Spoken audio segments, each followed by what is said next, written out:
Hello mga best! Kumusta kayo dyan? Tutorial tayo ng Ondas Flowers na aking ginawa. Hindi pala ako dyan naggupit-gupit mga sisik ko.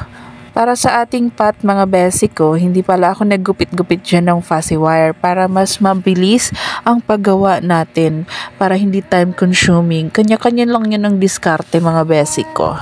Bali, ang isang fussy wire mga basic ko, pinagtupi ko lang siya sa 3. And then, ilalapat mo lang siya, aayusin para hindi makita ang cup. Kayo na ang bahala mga basic ko kung anong yung gagamitin nyo para maging pot siya.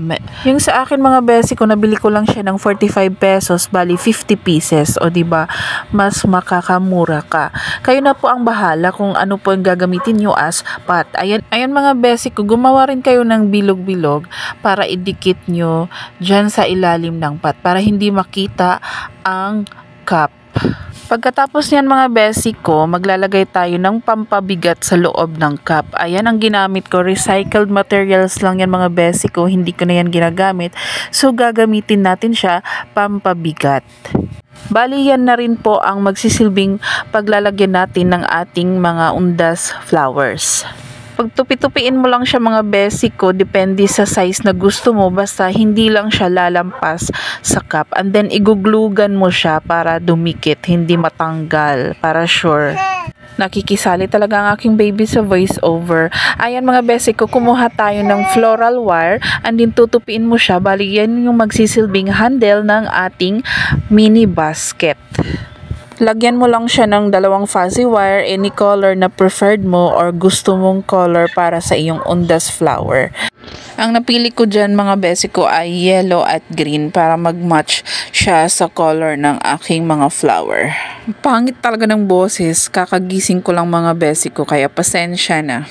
Ayan mga basic ko, ikot-ikot mo lang siya. Mabilis lang yan gawin mga basic ko para yan sa magiging handle ng ating basket or ating pot. At pagkatapos mga basic ko, ididikit mo siya sa magkabilang pot. Bali makakagawa na tayo ng mini basket para sa ating undas flowers.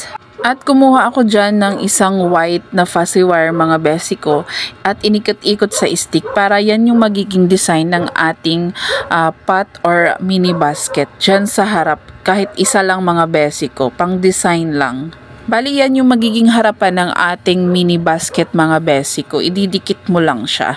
Nakagawa na rin ako dyan mga basic ko ng mga dahon-dahon. Bali 10 pieces yan lahat mga basic ko. Ididikit mo lang yan siya sa likod. Pagsamasamahin mo lang siya mga basic ko at idikit mo siya sa likod. Bali, magsisilbing additional design din yan siya sa ating mini basket. Ayan, nakagawa na tayo. Ayan, ang susunod naman natin gawin, kumuha tayo ng green na fuzzy wire and then ikot-ikot mo lang siya. Bali, pantapal yan siya sa ating mini basket sa may bandang bunganga ng ating mini basket. Ayan. At dyan natin mamaya ilalagay ang mga flowers. Assemble mo lang dyan mga basic ko ang mga flowers. Bali, hindi na pala ako dyan nakagawa ng tutorial mga basic ko. Sunod na lang. Bali, 6 lahat yan ng mga mini daisy or flowers na aking nilagay dyan. Tapos yung sobrang 2 dahon mga basic ko, nilagay ko siya sa front para additional design na rin siya. Assemble lang mga basic ko hanggang mapuno ang ating mini basket ng flowers. Huwag yung masyadong sobrang flowers. Kumuha na rin ako dyan ng ribbon mga basic ko para pandagdag design din. Ilalagay natin yan sa gilid. Ayan, ididikit mo lang yan siya ng glue mga basic ko. Ayan, umiiyak na talaga ang aking Junakis. Ayan mga basic ko, nakagawa na rin tayo ng 2.